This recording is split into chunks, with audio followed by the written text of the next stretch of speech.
Hi കൂട്ടുകാരെ, നമ്മുടെ channel ഇഷ്ടപ്പെടുകയാണെങ്കിൽ ലൈക്ക് ചെയ്യാനും കമൻറ്റ് ചെയ്യാനും സബ്സ്ക്രൈബ് ചെയ്യാനും മറക്കില്ല എന്ന് വിശ്വസിച്ചോട്ടെ. നിങ്ങൾ ഈ കാണുന്നതാണ് കൊല്ലം ജില്ലയിലെ തങ്കമശ്ശേരി എന്നറിയപ്പെട്ടിരുന്ന തങ്കശ്ശേരി കടപ്പുറം.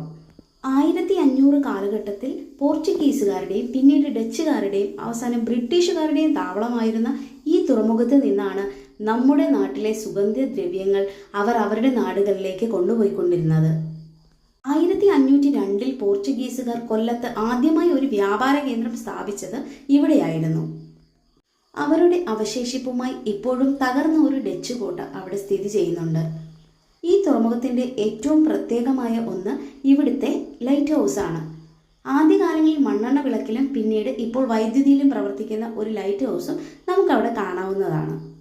നമ്മുടെ നാട്ടിലേക്ക് വരികയും നമ്മുടെ സമ്പത്ത് കൊള്ളയടിക്കുകയും ചെയ്തവരുടെ അവശേഷിപ്പുകൾ ഇപ്പോഴും അവിടെയുണ്ട്. ഈ കടപ്പുറത്തിൻ്റെ രാത്രി കാഴ്ചകൾ അതിമനോഹരമാണെന്ന് നിങ്ങളോട് പറയേണ്ടതില്ലല്ലോ.